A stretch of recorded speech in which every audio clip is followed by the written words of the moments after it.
Jin-Woo Park sat in his chair and looked around the big meeting room. The room was huge, with tall walls that reached up so high he could barely see the top. 12 different alien species sat at their special desks, each one thinking they were the most important beings in the galaxy. Jin-Woo was the only human in the room. He had been Earth's representative to the Galactic Council for 5 years now. Most days, the other aliens ignored him completely.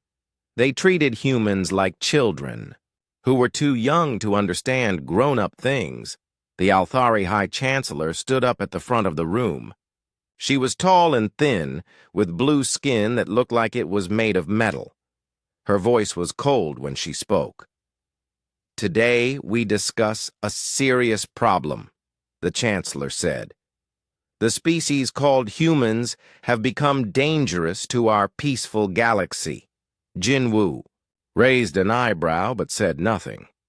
He pulled out his tablet and started reading his emails. There was a message from his wife about their daughter's school play, and another from his brother about weekend fishing plans. "Humans have been taking over too many planets too quickly," the Chancellor continued. "They change whole worlds to look like their home planet Earth. This is not natural. This is not the way civilized species should act." The Zephyrian ambassador nodded his large head. His species looked like giant birds, but they couldn't fly. "Yes, humans are too aggressive. They build cities on planets that should stay empty. They dig deep holes in the ground looking for metals. They cut down forests and plant their own trees instead."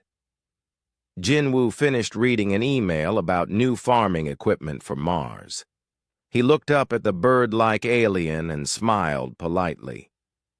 "The humans have colonies on over 200 worlds now," said the crystalline representative. Her voice sounded like glass breaking. "When we joined this council, we each had maybe 50 worlds. Humans have been in space for only 150 years, but they have more colonies than some of us." The other aliens made sounds of agreement. Some clicked their tongues, others hummed low notes, and a few tapped their fingers on their desks. Jin-Woo looked at his watch. The meeting had been going on for 2 hours already. He hoped it would end soon because he had a video call with Earth's president in 30 minutes. "The human expansion must be stopped," the Chancellor announced. "They do not ask permission before taking new planets. They do not follow the proper rules. They just go where they want and do what they want." The hegemony ambassador slammed his fist on his desk. He was a big alien covered in thick fur. "Humans are like a disease that spreads too fast. If we don't stop them now, they will take over the whole galaxy." Jin-Woo sighed quietly and went back to his emails. His sister had sent pictures of her new baby. The baby was very cute and had his father's nose. "Therefore," the Chancellor said in a louder voice, "we must vote on this question. Should the Galactic Council declare humanity a rogue species and take military action to control their expansion?" Now Jin-Woo paid attention. He put his tablet down and looked around the room. All the other ambassadors were sitting up straight in their chairs. This was serious. "All in favor of declaring humans a rogue species, raise your hand," the Chancellor said. 11 hands went up around the room. Only Jin-Woo kept his hands down. "The vote is 11 in favor, 0 against, with 1 abstention from the human representative," the Chancellor announced. "Humanity is now officially declared a rogue species. We authorize immediate military action to correct their dangerous behavior." The room was very quiet. All the aliens stared at Jin-Woo, waiting to see what he would do. They expected him to jump up and shout. They thought he would beg them to change their minds. Some of them probably expected him to cry. Instead, Jin-Woo stood up slowly and straightened his tie. He picked up his tablet and put it in his bag. Then he looked around the room with the same polite smile he always wore. "Well," Jinwoo said, calmly, "I will make sure to tell Earth about your decision. Thank you for letting me know." He walked toward the door. His shoes made soft clicking sounds on the smooth floor. "Wait," called the Chancellor. "Don't you have anything else to say? Don't you want to negotiate? Don't you want to ask for more time?" Jinwoo stopped at the door and turned around. "No, thank you. I think Earth will handle this just fine. Have a pleasant day, everyone." He walked out and closed the door behind him. The aliens sat in silence, looking at each other with confusion. Jinwoo walked down the long hallway to his office. The walls were covered with pictures of different alien worlds and species. He had always thought the art was quite nice, though a bit too colorful for his taste. In his office, Jinwoo sat at his desk and turned on his computer. It was time for his scheduled call with President Soo-Jin Lee. Her face appeared on the screen. She was sitting in her office on Earth, and behind her he could see the beautiful view of Seoul's skyline. "Hello, Jinwoo," the president said with a warm smile. "How was the council meeting today?" "It was interesting," Jinwoo replied. "The council just voted to declare war on humanity. They think we're expanding too quickly and being too aggressive with our terraforming projects." President Lee was looking at some papers on her desk while he talked. "War?" she said without looking up. "Oh, that's inconvenient. We have the Mars Agricultural Summit next week. Should we postpone it?" Jinwoo shrugged. "I don't think so. This doesn't seem like it will be a big problem." "Good," the president said. "The farmers have been planning this summit for months. It would be rude to cancel now." She finally looked up at the screen. "Did they say when this war is supposed to start?" "They authorized immediate military action," Jinwoo answered. "But you know how slow the council is with everything. It will probably take them weeks just to decide which ships to send." President Lee nodded and went back to reading her papers. "Well, let me know if anything important happens.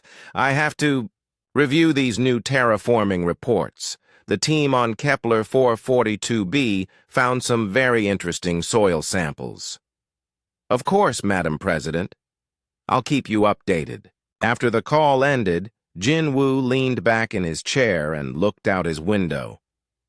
He could see the huge space station that surrounded the planet Nexus Prime. Ships from all over the galaxy came and went, carrying trade goods and passengers. He thought about calling his wife to tell her about the war, but decided against it. She was probably busy helping their daughter practice for the school play. Besides, there wasn't really much to tell yet. Jinwoo opened his tablet and started working on his daily reports. Tomorrow, he would probably have to find a new job, since humanity might not be welcome on the council anymore. But that was tomorrow's problem. For now, he had paperwork to finish. Captain Dong-hyun Kim was having a normal day. He stood on the bridge of his ship, the New Soul, drinking coffee from his favorite mug. The mug had a picture of his daughter on it from her high school graduation last year. The New Soul was not a big ship. It was designed to carry supplies between human colonies. Today, Kim was bringing medical equipment and fresh vegetables to the colony on Eden's Gate. The vegetables were grown in the big farms on Mars, and they were supposed to be very good. Kim's crew was small but experienced. His navigator, Lieutenant Yoon, was reading a book about ancient Korean poetry. The communications officer, Sergeant Park, was playing a puzzle game on her tablet. Everything was peaceful and quiet. Then the sensors started beeping. "Captain," said Lieutenant Yoon, looking up from his book, "we have 50 ships approaching Eden's Gate. They're not human ships." Kim put down his coffee mug and walked over to look at the sensor display. The ships were big and had strange shapes. They looked like the warships he had seen in pictures of other alien species.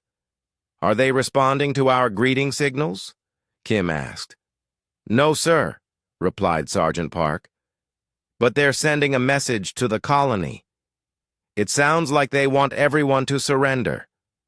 Kim nodded slowly. This was probably related to the war that Ambassador Jin Woo had mentioned in his message 3 weeks ago. Kim had read the message while eating breakfast and then filed it with his other official communications. "Well," Kim said, "I suppose we should follow proper procedure. Park, please get me Form 27B from the computer system." "Form 27B, sir?" Park asked. "First contact hostile intent declaration," Kim explained. "We need to fill it out whenever aliens show up and act threatening. It's required by regulation." The alien fleet was now surrounding Eden's Gate. The colony was on a beautiful planet with blue oceans and green forests. Humans had been living there for 30 years, growing food and mining useful metals from the mountains. Kim's ship received a direct communication from the alien fleet commander. The alien appeared on the main screen. He looked like a giant lizard wearing a military uniform. His teeth were very sharp. "Human vessel," the alien said in a threatening voice. "You will surrender immediately. We are here on behalf of the Galactic Council to correct your species' illegal expansion." Kim smiled politely and bowed slightly. "Good day, sir. I am Captain Kim of the supply vessel New Seoul. I understand you wish to make hostile contact with human forces." The alien looked confused. "Hostile contact? We are here to conquer this planet." "Yes, exactly," Kim said. "That would be classified as hostile contact under Regulation 15C. I need to file the proper paperwork before we can proceed. It should only take a few hours." The alien commander's eyes got wide. "Hours? What are you talking about?" Kim turned to his communications officer. "Park, please begin the Form 27B submission process. Make sure to include all 50 ships in the hostile force count." While Park started typing on her computer, Kim turned back to the alien commander. "Would you like some tea while we wait? We have a very nice green tea from Earth." "Tea?" the alien sputtered. "We are here to destroy your colony, not drink tea." "Of course," Kim said pleasantly. "But the paperwork must be filed first. It's the law. While we're waiting, perhaps you could tell me about your home planet. I've always been interested in alien cultures." The alien commander looked like he was getting a headache. "Listen, human, we don't have time for your stupid forms. Surrender now or we will attack." Kim looked concerned. "Oh, I'm afraid attacking without proper documentation would require a different form entirely. You would need Form 94C, which is a planetary bombardment permit. That requires an environmental impact assessment." "How long does that take?" the alien asked through gritted teeth. "Usually about 3 business days," Kim replied. "Sometimes longer if the planet has endangered species. Eden's Gate has several rare birds, so it might take a full week." Lieutenant Yoon looked up from his poetry book. "Captain, the purple-winged honeycatcher is currently in its nesting season. That would require additional environmental protection paperwork." "Good point, Yoon," Kim said. He turned back to the alien commander. "It might be 2 weeks, actually. The honeycatcher is very important to the local ecosystem." The alien commander was starting to turn a darker shade of green, which probably meant he was getting angry. "We don't care about your birds. We're going to blast this planet from space." "That's certainly your choice," Kim said calmly. "But without the proper permits, you would be breaking 17 different galactic environmental protection laws. The fines are quite expensive." Kim sat down in his captain's chair and picked up his coffee mug. By the way, how is your family? Do you have children? My daughter just started university. She's studying marine biology. For the next 4 hours, Kim kept the alien commander talking while his crew processed the paperwork. He learned that the alien's name was Commander Thok, and he had 3 children who were all in the military academy. Thok's wife was a teacher, and his favorite hobby was collecting ancient weapons. Kim shared stories about his own family and showed pictures of his daughter's graduation ceremony. He also explained how human supply ships worked and why the vegetables from Mars were so popular in the outer colonies. Commander Thok seemed to enjoy the conversation, even though he kept insisting that he was going to destroy the planet soon. Finally, Sergeant Park looked up from her computer. "Captain, the Form 27B has been processed and approved. We are now officially in a state of hostile contact." "Excellent," Kim said. He turned back to Commander Thok. "Well, it's been very nice talking with you. I suppose we should get this unpleasantness over with so you can go home to your family." Commander Thok straightened up in his chair. "Finally, all ships, prepare to attack the colony." Kim pressed a button on his chair. "Eden's Gate Control, this is Captain Kim. Please activate defensive measures." On the main screen, they could see the alien ships moving into attack formation. They were targeting what looked like large farming platforms floating in Eden's Gate's upper atmosphere. "Those farming platforms look defenseless," Commander Thok said with satisfaction. "This will be easy." The alien ships opened fire with bright energy beams. But instead of destroying the farming platforms, something strange happened. The platforms suddenly changed shape. What had looked like agricultural equipment unfolded into massive weapon systems. The platforms shot back at the alien ships with weapons that were much more powerful than anything Commander Thok had ever seen. The alien energy beams had barely scratched the platforms, but the platform weapons cut through the alien ships like paper. In less than 12 minutes, 49 of the 50 alien ships were floating in space as wreckage. Only Commander Thok's flagship was left, and it was badly damaged. Commander Thok stared at his screen in shock. What just happened?" Kim looked genuinely sorry for him. "Oh, I should have mentioned that our agricultural platforms have defensive systems. Space farming can be dangerous because of asteroid impacts and solar flares. We need good protection for our crops." "Those weren't farming platforms," Commander Thok whispered. "Those were weapons." "Well, yes and no," Kim explained. "They grow food most of the time, but they can defend themselves when necessary. It's very efficient. We call it multi-purpose design." Commander Thok's ship was losing power. "My crew, most of them are dead." Kim felt bad for the alien commander. He had seemed like a nice person during their conversation. "I'm sorry about your people, Commander Thok. Would you like us to help rescue any survivors?" "You would do that?" "After we attacked you?" "Of course," Kim said. "It's the right thing to do. Besides, you were just following orders from your government." Kim's crew spent the rest of the day helping to rescue alien survivors from the destroyed ships. They provided medical care and food to the aliens who were hurt. Commander Thok couldn't understand why the humans were being so kind to their enemies. That evening, Kim filed his daily report with Earth Defense Command. He wrote, "Encountered minor hostile action at Eden's Gate. Situation resolved with minimal effort. Alien fleet defeated. Currently providing humanitarian assistance to survivors. Request instructions for prisoner handling procedures."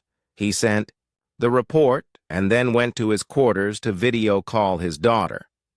She was excited to tell him about her new classes and her research project on ocean temperatures. Kim didn't mention the battle. It hadn't been very interesting. General Haewon Choi was in her garden when the message came in. She was watering her tomato plants and thinking about her grandson's school play next week. He was going to be a tree in the forest scene, and he was very excited about his costume.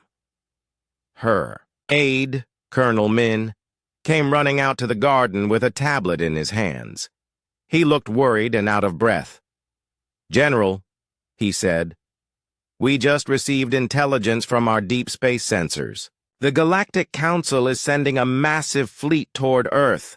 500 ships, ma'am. They're calling it their Grand Armada." General Choi continued watering her tomatoes. The plants were growing very well this year. She had been experimenting with a new fertilizer made from recycled organic waste. 500 ships, she said calmly. That seems like quite a lot. When will they arrive? In 6 days, General. They're coming at maximum speed from 12 different directions. Intelligence says they plan to surround Earth and demand complete surrender. General Choi finished watering the tomatoes and moved on to her pepper plants. The peppers were her pride and joy. She grew 17 different varieties, including some very spicy ones that her son-in-law loved. "I suppose they're upset about what happened at Eden's Gate," she said. "Captain Kim's report mentioned something about destroying an alien fleet." Colonel Min looked at his tablet. "Yes, ma'am. Apparently the aliens weren't expecting our agricultural platforms to have defensive capabilities. The survivors are claiming we tricked them somehow." "Tricked them?" General Choi laughed. "We put weapons on our farming equipment because space is dangerous. That's just common sense. You can't grow food properly if asteroids keep smashing your platforms," she finished, watering the peppers and sat down on her favorite garden bench. The bench was made from wood grown on humanity's first colony world. It was very comfortable and had a nice view of the Sol skyline. "So they're sending 500 ships to attack Earth," she said thoughtfully. "Do we know what kind of ships?" Colonel Min scrolled through his tablet. "Mixed fleet, ma'am. Battleships, cruisers, and destroyers from all 12 Council species. It represents their entire combined military force." "Their entire military?" General Choi raised an eyebrow. "That seems like putting all their eggs in one basket. What if something else attacks them while their ships are here?" "Intelligence thinks they're confident this will end the war quickly," Colonel Min replied. "They want to make an example of Earth to discourage other species from challenging the Council." General Choi stood up and brushed dirt off her hands. "Well, I suppose we should respond appropriately. What ships do we have available?" Colonel Min looked nervous. "Ma'am, most of our fleet is spread out across 200 colony worlds. We only have 20 ships in the Sol system right now." 20 ships? General Choi smiled. "That should be plenty.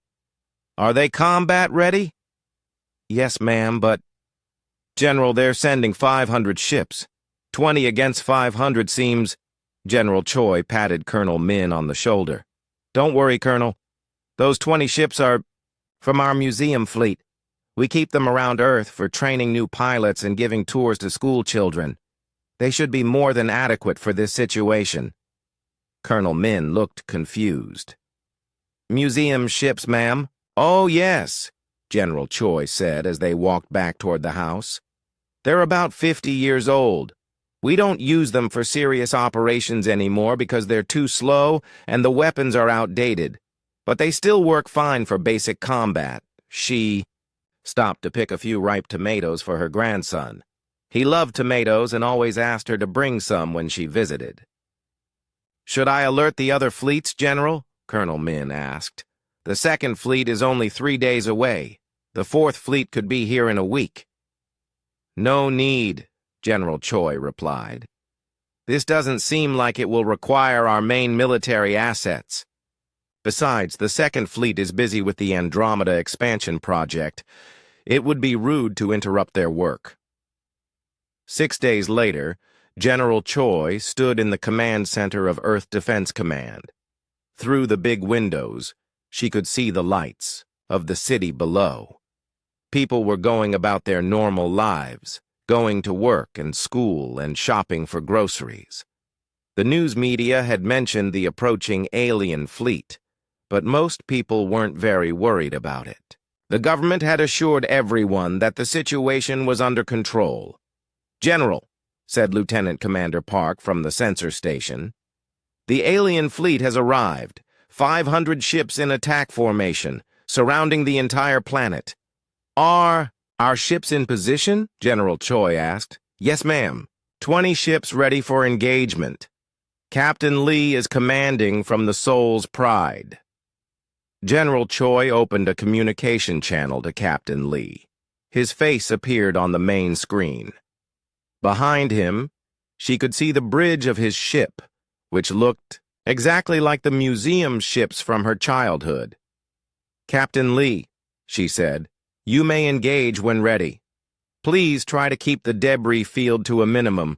We don't want space junk falling on people's houses." "Understood, General," Captain Lee replied. "We'll be careful." The alien Grand Armada was impressive to look at. 500 ships of different sizes and shapes, all armed with the most advanced weapons the Galactic Council could build. Their formation covered the entire space around Earth like a metal shell. The human fleet of 20 ships looked tiny in comparison. They were old and simple, painted white with blue stripes like civilian vessels. They didn't look like they could fight anything more dangerous than space pirates. The alien fleet admiral opened a communication channel to Earth. He appeared on screens all over the planet, his scaled face twisted with anger and pride. "Humans of Earth," he announced, "you have defied the will of the Galactic Council. Your expansion ends today. Surrender now, or we will destroy your pathetic world." General Choi pressed the reply button. Her image appeared on screens throughout. The alien fleet. "Good afternoon," she said politely. "I am General Choi of Earth Defense Command. I'm afraid we can't surrender today because it would interfere with the school schedule. My grandson has a play tomorrow, and many of our children have similar commitments." The alien admiral looked confused. "School schedule? We're talking about the destruction of your planet."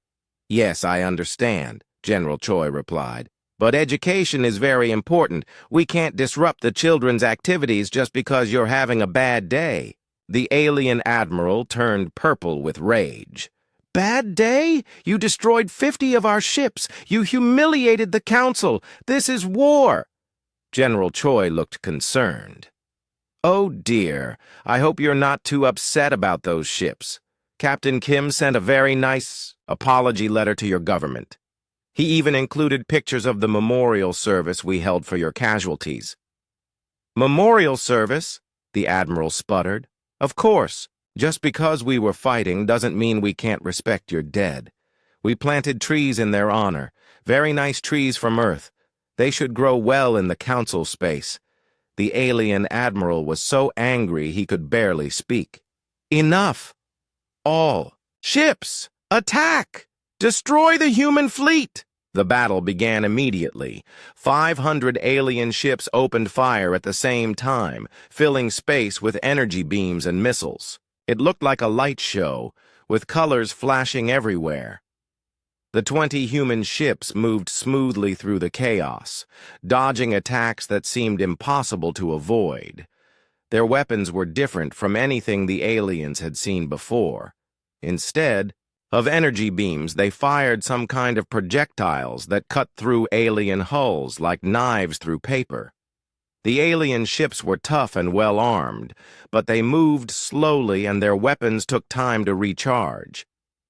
The human ships were fast and accurate, hitting exactly where they needed to hit to disable enemy vessels. After 2 hours of fighting, half the alien fleet was either destroyed or floating helplessly in space.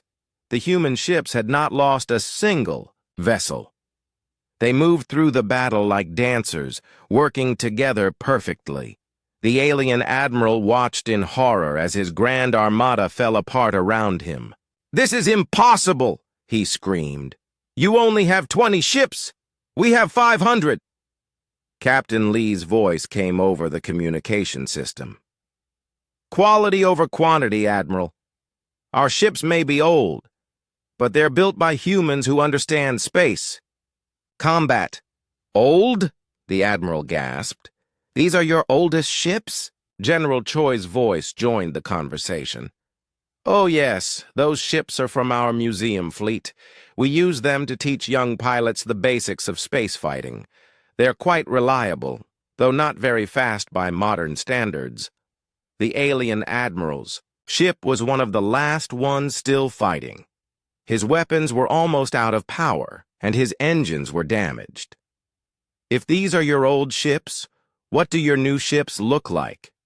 "Much better," General Choi replied cheerfully. "Faster, more maneuverable, better weapons. We've learned a lot in the past 50 years. Of course, we mostly use the newer ships for exploration and colony defense." The battle ended 4 hours after it began. Not a single human ship was lost, or even seriously damaged. The alien Grand Armada was reduced to wreckage and helpless survivors floating in space. General Choi opened a channel to all the alien ships. "This is General Choi. We are prepared to offer medical assistance and transportation home to any survivors. Please respond if you need help." The alien admiral's voice was weak and defeated. "Why? Why are you offering to help us?" "We came here to destroy you, because that's what decent people do," General Choi replied. "Besides, this was just a misunderstanding.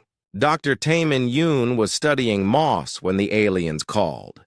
He was in his laboratory on Centauri Station, looking through his microscope at tiny green samples from 3 different worlds. The moss was fascinating because it could grow in almost any environment and seemed to help other plants grow better too." His assistant, Dr. Kim, knocked on the laboratory door. "Professor Yoon, there's an urgent call for you from the Galactic Council. They say it's about the war." Dr. Yoon sighed and put down his microscope. He had been hoping to finish his moss research today so he could send the results to the agricultural department on Mars. The farmers were waiting to find out if the moss could help their new wheat crops. "Which species is calling?" he asked. "All of them, sir," Dr. Kim replied. "It's a full council emergency session. They want to talk to humanity's expert on alien cultures." Dr. Yoon walked to his office and turned on his communication system. 12 alien faces appeared on his screen, all looking very upset and confused. Some were angry, some were scared, and a few looked like they were about to cry. The Althari High Chancellor spoke first. Her blue metallic skin was darker than usual, which meant she was stressed. "Dr. Yoon, you must explain to us what is happening. Why is humanity hiding their true military strength? Why did you pretend to be a weak species?"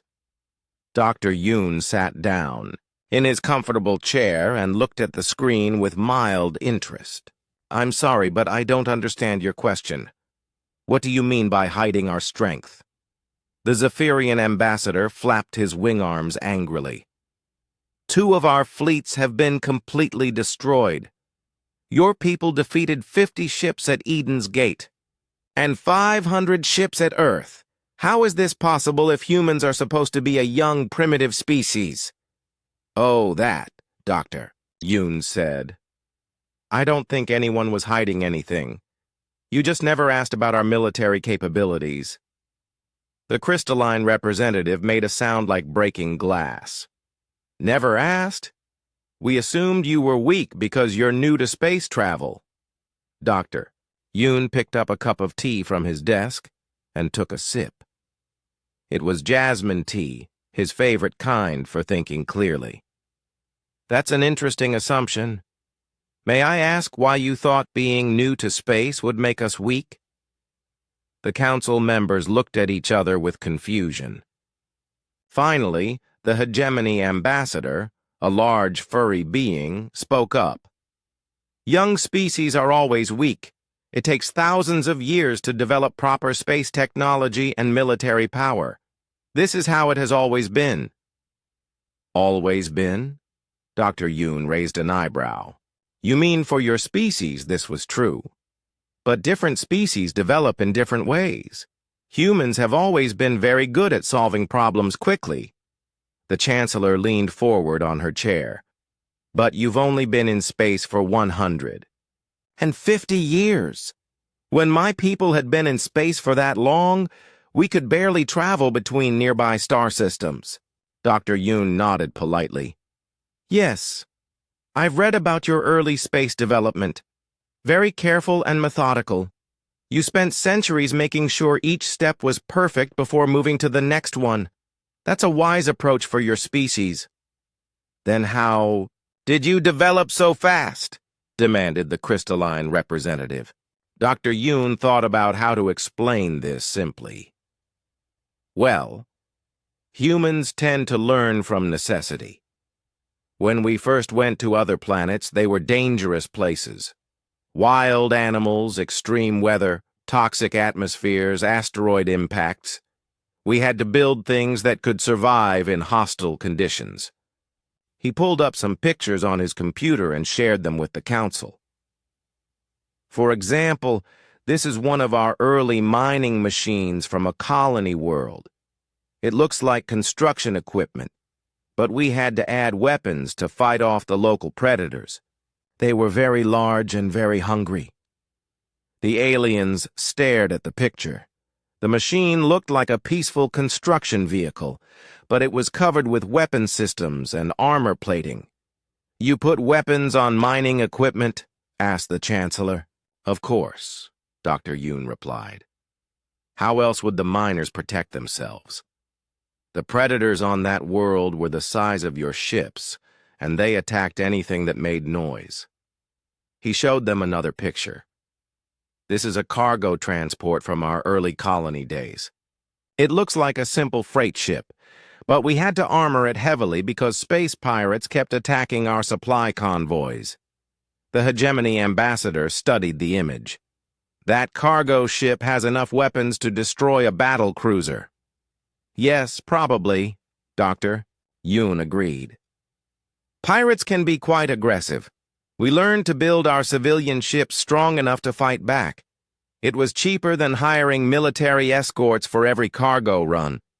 Dr. Yoon showed them more pictures, farming equipment that could level mountains, research stations that could survive attack by hostile alien creatures, passenger ships built like military vessels because space was full of dangers. You see, he explained, humans have always lived in a galaxy where survival requires strength. We didn't develop military technology separately from civilian technology. We just made everything strong enough to handle whatever problems came up. The Zephyrian ambassador was shaking his head in disbelief. But your agricultural platforms at Eden's Gate, those were supposed to be farming equipment. They are farming equipment, Dr. Yoon said. But space farming is dangerous work. Solar flares, asteroid impacts, equipment failures in hard vacuum. We build our platforms to handle emergencies. He showed them a video of the Eden's Gate platforms in normal operation. The same systems that had destroyed the alien fleet were being used to plant crops, harvest food, and protect the farms from space debris. The weapon systems are just one function, Dr. Yoon explained. Most of the time, they're used to clear rocks and ice from around the farming areas. Sometimes they help build new platforms. Fighting enemy ships is actually their least common use. The council members were quiet for a long time. Finally, the Chancellor spoke in a very small voice. What about your museum fleet? The ships that destroyed our Grand Armada? Dr. Yoon looked surprised. Oh, you fought the museum ships? That's interesting. I didn't know they were still in working condition. Still in working condition? the crystalline representative shrieked. "They destroyed 500 of our best warships." "Well, yes, they were built to last," Dr. Yoon said. "Humans don't like throwing away things that still work. Those ships are 50 years old, but they were built during our expansion period when we had to fight pirates and hostile aliens regularly. They're very reliable." He pulled up specifications for the museum ships and shared them with the council. "These are basic combat vessels by current human standards. We mostly use them for training new pilots and giving tours to school children. The real military ships are much more advanced." The hegemony ambassador was making choking sounds. "Much more advanced?" "Oh, yes," Dr. Yoon said cheerfully. "Technology improves quickly when you need it to survive. Our current ships are faster, tougher, and have much better weapons. We also have many more of them now." The Chancellor looked like she was about to faint. "How many ships does humanity have?" Dr. Yoon thought for a moment.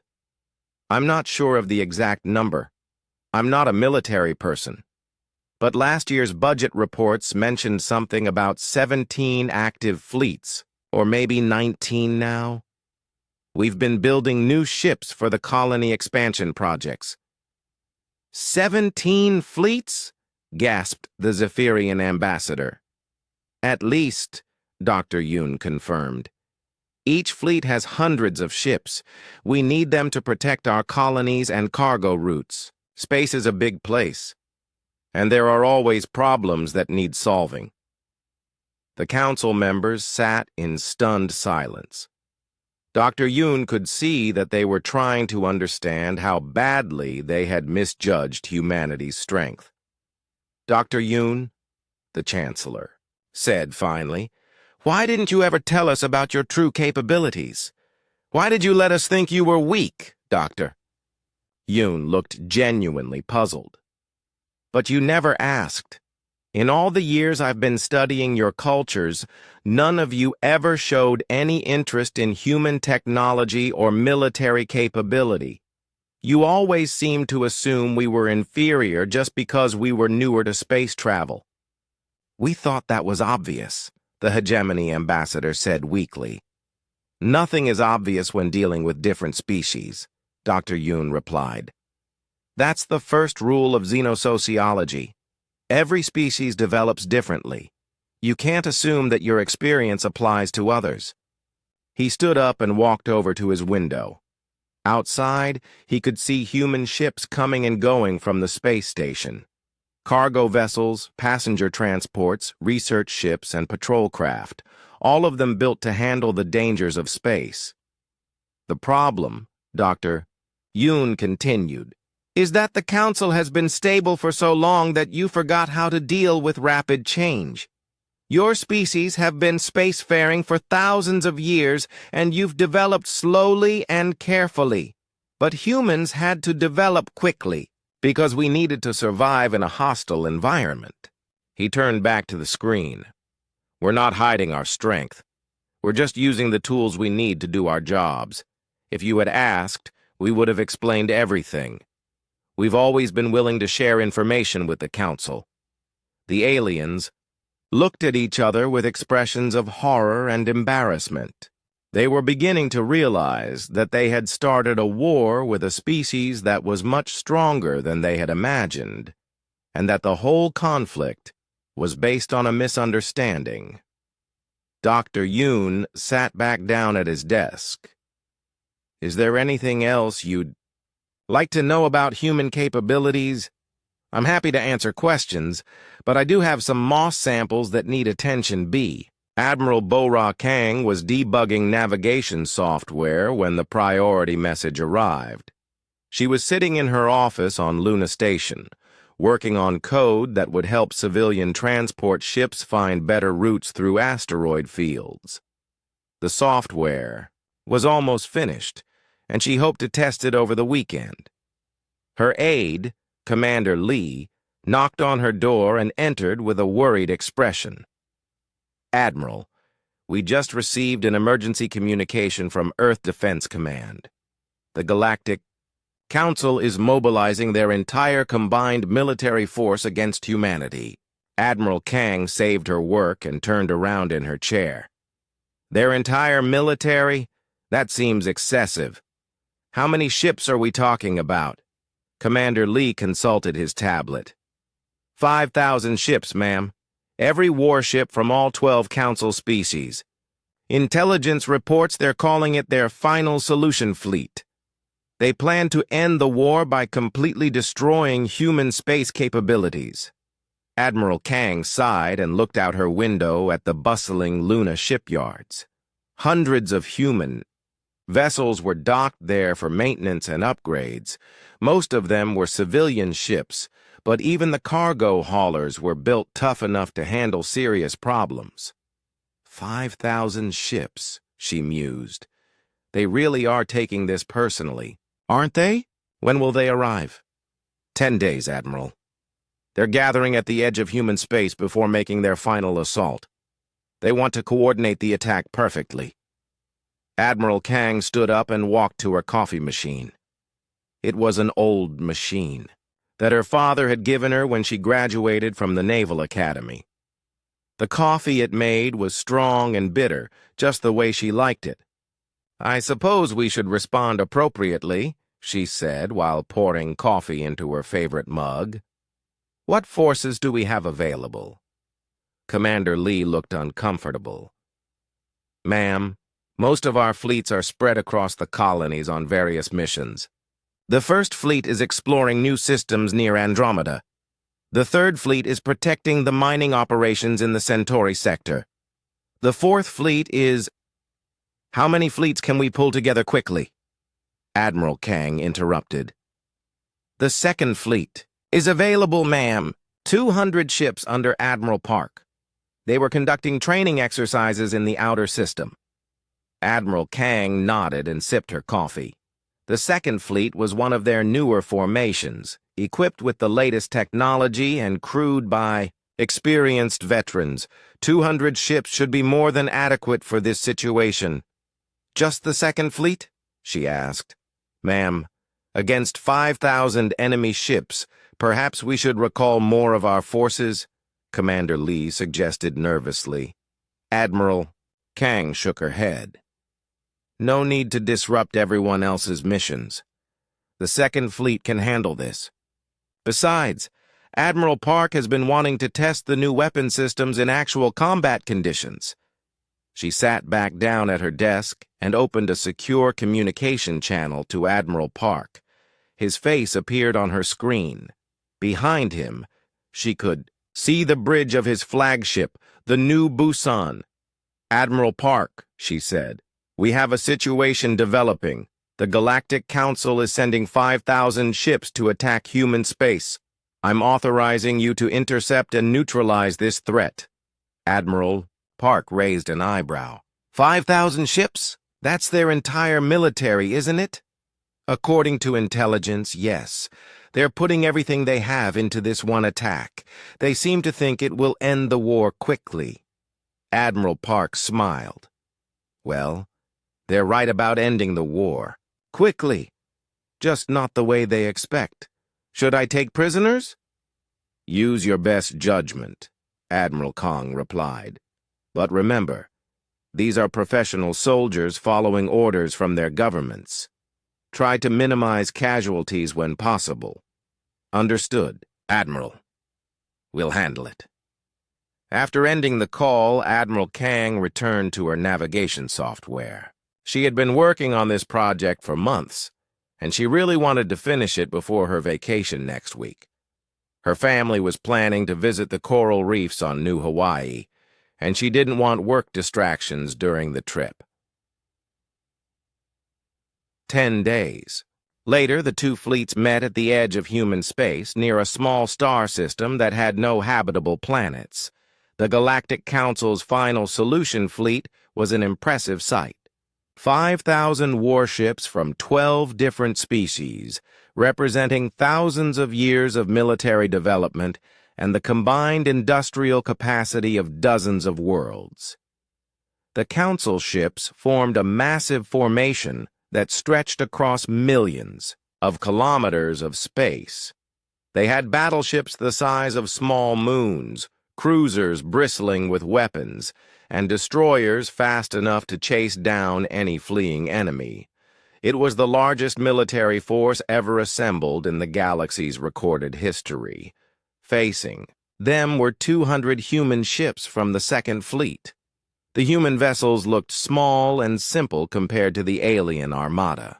They were painted in standard Navy colors and had clean, efficient designs that suggested function over intimidation. The Council Fleet Admiral, a proud Althari named Zex Kala, opened a communication channel to the human fleet. He appeared on screens throughout both fleets, his metallic blue skin gleaming in the light of the nearby star. "Human fleet," he announced in a voice full of authority, "you are outnumbered 25 to 1. Surrender now, and we will allow your crews to return home safely, resist, and we will destroy every single one of your ships." Admiral Park appeared on the communication channel from his flagship. He was a middle-aged man with graying hair and a calm expression. Behind him, his crew worked quietly at their stations, showing no signs of fear or concern. "Admiral Zex Kala," Park said politely, "I appreciate your offer, but I'm afraid we can't surrender today. We have orders to protect human space, and we take our duties seriously." Zex Kala looked annoyed. "Admiral, you have 200 ships. We have 5,000. This is not a battle you can win." "Numbers aren't everything," Park replied. "Besides, we'd like to test some new equipment. Your fleet provides an excellent training opportunity." "Training opportunity?" Zex Kala sputtered. "We are the combined might of 12 civilizations. This is not a training exercise." Admiral Park smiled. "Everything is a training exercise if you approach it with the right attitude. Shall we begin?" Battle started immediately. 5,000 council ships opened fire simultaneously, filling space with energy beams, missiles, and exotic weapons that could tear apart planets. The coordinated assault was beautiful and terrifying, like a violent light show on a galactic scale. But the human ships weren't there anymore. In the time it took for the alien weapons to cross the distance to their targets, the human fleet had scattered and regrouped using movement patterns that the aliens couldn't predict or follow. The humans appeared to be everywhere and nowhere, striking from unexpected angles and vanishing before the aliens could respond. The human weapons were unlike anything the Council had seen before. Instead of energy beams or missiles, they fired strange projectiles that seemed to bend space around them. These projectiles moved faster than light and struck with incredible precision, hitting exactly the right spots to disable enemy ships without destroying them completely. Within the first hour, 1,000 Council ships were floating helplessly. In space, their engines and weapons disabled, but their life support systems still functioning. The human fleet had barely been touched, losing only a few ships to lucky hits. Admiral Zex Kala watched in horror as his grand fleet fell apart around him. "This is impossible. You're using some kind of illegal technology. These weapons violate the laws of physics." Admiral Park's voice came over the communication system, sounding slightly apologetic. "I'm sorry, Admiral. Our weapons are perfectly legal under galactic law. We developed them using principles your own scientists discovered. We just applied them more creatively." "Creative application?" Zex Kala gasped. "You're bending space itself." "Well, yes," Park admitted. "Space is flexible if you know how to work with it. We learned that from studying neutron stars and black holes. Very educational." The battle continued for 4 hours, but it was never really in doubt. The human ships moved through the alien formation like dancers, their movements perfectly coordinated and their weapons devastatingly accurate. They seemed to know exactly where each enemy ship would be before it got there. By the end of the 4th hour, the entire Council fleet was either destroyed or disabled. Not a single alien ship was still capable of fighting. The humans had lost. 12 ships, mostly to accidents and mechanical failures rather than enemy action. Admiral Zex Kala's flagship was one of the few ships still functional, though barely. His weapons were gone, his engines were dead, and his communication system was damaged. He managed to send one last message to the human fleet. "How?" he asked in a broken voice. "How did you defeat 5,000 ships with only 200? What technology do you possess that we don't know about?" Admiral Park appeared on his screen again. "It's not really about technology, Admiral. It's about experience. Humans have been fighting in space for over a century, and we've learned to be very efficient at it." Efficient? Zex Kala couldn't believe what he was hearing. "Yes, efficient," Park confirmed. "We've had to fight pirates, hostile aliens, space monsters, and natural disasters. We've learned to win battles quickly with minimal losses because we can't afford to waste ships or people." He paused and looked genuinely sympathetic. "Your species have been at peace for so long that you've forgotten how to fight effectively. Your ships are impressive, but your..." President Soo-Jin Lee was reviewing agricultural reports when the surrender delegation arrived. She was sitting in her office in Seoul, reading about the successful wheat harvest on Mars and the new potato farms on Kepler 442b. The food production numbers were very good this quarter, which meant they could expand the school lunch programs on 12 more colony worlds. Her secretary, Ms. Park, knocked on the door and entered with a slightly amused expression. "Madam President, the Galactic Council surrender delegation has arrived. They're waiting in Conference Room A with Ambassador Jin Woo." President Lee looked at her watch. The meeting was scheduled between her budget review with the Education Minister and her call with the Director of Terraforming Operations. She hoped the surrender wouldn't take too long. "How do they look?" she asked while organizing her papers. "Terrified, mostly," Ms. Park replied. "A few of them appear to be crying. The Althari Chancellor keeps apologizing to everyone she sees, including the security guards and the cleaning staff." President Lee nodded and stood up. She straightened her jacket and picked up a folder containing Earth's proposed peace terms. The terms were quite reasonable, she thought. Mostly just requests for cooperation on infrastructure projects and agricultural development. Conference Room A was a comfortable space with a large table and windows overlooking Seoul's skyline.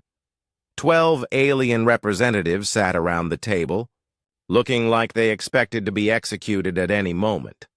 Ambassador Jin Woo sat across from them, calmly drinking tea and reading something on his tablet. "Good afternoon, everyone," President Lee said as she entered the room. "I hope you had a pleasant journey to Earth. Would anyone like coffee or tea?" The aliens stared at her in shock. They had expected threats, demands for tribute, or worse. Instead, the leader of humanity was offering them refreshments. The Althari High Chancellor stood up shakily. "President Lee, we surrender unconditionally. Humanity has proven its military superiority. We accept whatever terms you choose to impose." President Lee sat down and opened her folder. "Surrender." "Oh, you mean about the war?" "Yes, that was quite unfortunate. I hope not too many of your people were hurt." "Your fleets were very careful to minimize casualties," admitted the Zephyrian ambassador. "Even while destroying our ships, they made sure to rescue our crews." "Good," President Lee said. "War should never be about killing people. It should be about solving problems. Speaking of which, we've prepared some suggestions for how we might work together in the future. She handed copies of Earth's peace proposal to each alien representative. They took the documents with trembling hands, expecting to read demands for slavery, tribute, or territorial concessions. Instead, they found requests for help with construction projects. "Infrastructure assistance?" asked the crystalline representative, her voice sounding like confused wind chimes. "Yes," President Lee confirmed. "We're planning to terraform 50 new worlds in the next decade, and we could use extra hands for the construction work. Your species have excellent engineering skills that would be very helpful." The hegemony ambassador looked up from his copy of the proposal. "You want us to help you build colonies?" "If you're interested, yes. We'll pay fair wages, of course, and provide training on human construction techniques. It's honest work, and it would give your people something productive to do while we rebuild the relationship between our governments." The aliens looked at each other in confusion. The Zephyrian ambassador spoke first. "President Lee, we attacked you. We tried to destroy your worlds and kill your people. Why are you offering us jobs?" President Lee shrugged. "The war is over, and fighting doesn't solve long-term problems. Besides, we need workers for the terraforming projects, and your people need employment now that you don't have military spending taking up so much of your budgets." The Chancellor was reading through the proposal with growing amazement. "These are very generous terms. You're not asking for tribute or territorial concessions. You're offering to share technology and trade agreements." "Why would we want tribute?" President Lee asked. "We have everything we need. What we want is peaceful cooperation and mutual benefit. Trade is much more profitable than conquest." Ambassador Jin Woo looked up from his tablet. "The President is also interested in your cultural exchange programs. Several human universities have requested permission to study alien art, music, and literature." The aliens sat in stunned silence. They had prepared for subjugation, slavery, or execution. Instead, they were being offered jobs, trade partnerships, and cultural exchange programs. The crystalline representative finally spoke. "What about the Galactic Council? Do you want to dissolve it and rule the galaxy directly?" President Lee looked puzzled.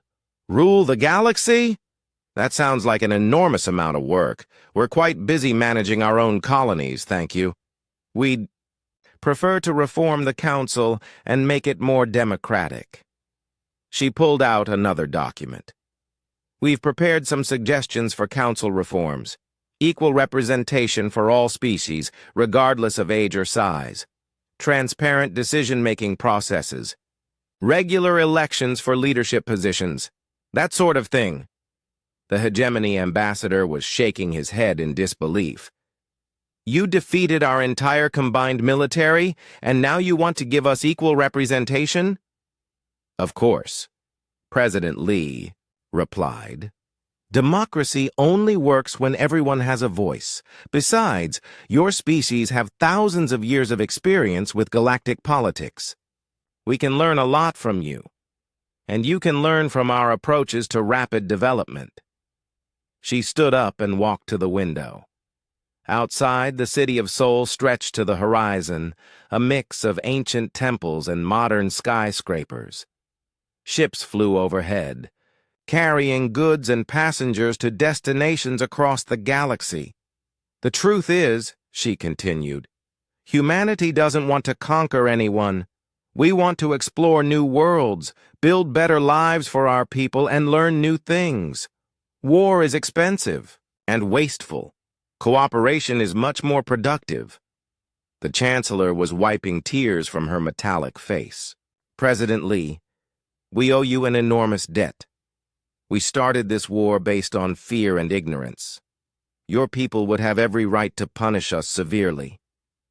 President Lee returned to her seat. "Punishment doesn't solve anything, Chancellor. What matters now is working together to prevent future conflicts.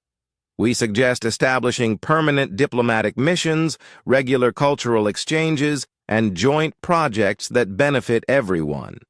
Over the next hour, they discussed the details of the peace agreement. Earth would help rebuild the alien fleets, but with a focus on exploration and commerce rather than warfare. The Council would be reformed with democratic elections and term limits for leadership positions. Trade agreements would be established to share technology and resources. Most importantly, they would start immediately with the infrastructure projects. Humanity's terraforming program needed millions of workers, and the former Council military personnel needed new jobs. It was a perfect match. The meeting ended with handshakes and promises to work together for a better future. The aliens left, Earth feeling hopeful for the first time in months. They had expected conquest, but found partnership instead. 1 year later, Ambassador Jin Woo stood before the first meeting of the new Galactic Council. The meeting was held on a massive space station that humanity had built in just 6 months. The station was larger and more advanced than the old Council capital, with facilities for representatives from dozens of species. The agenda for today's meeting was ambitious: humanity's proposal to terraform 75 new worlds over the next decade. The number had been increased from the original 50 because the construction projects were going better than expected. Jin Woo looked around the room at the assembled representatives. There were not only the original 12 Council species, but also smaller species that had been excluded from the old Council. Everyone had an equal vote now, regardless of their species' age or military power. Ladies, gentlemen, and distinguished beings, Jinwoo began, today we discuss humanity's expanded terraforming proposal. We originally planned to terraform 50 worlds this decade, but our partnership with your construction teams has been so successful that we believe we can do 75. The Althari representative, now democratically elected rather than appointed by nobility, raised her hand. Ambassador Jinwoo, isn't 75 worlds rather ambitious? That's more than 1 world per month. Jinwoo smiled. Actually, we were hoping for 100 worlds, but we're behind schedule on some projects. The soil chemistry on Kepler 438c turned out to be more complex than expected, and we've had to redesign our atmospheric processors 3 times. The Zephyrian representative looked concerned. Behind schedule? But you're already terraforming, worlds faster than anyone in galactic history. True, Jinwoo admitted, but humanity tends to set ambitious goals. Our Colonial Development Department is already planning the infrastructure for 200 more worlds after these 75 are completed. The aliens looked at each other with expressions of amazement and mild terror. Even as partners in the terraforming projects, they were still adjusting to the scale of human ambitions. The crystalline representative spoke up. Ambassador, our engineering teams are working as fast as possible, but even with human technology, building 75 worlds requires enormous resources. Jinwoo nodded understandingly. Of course, and we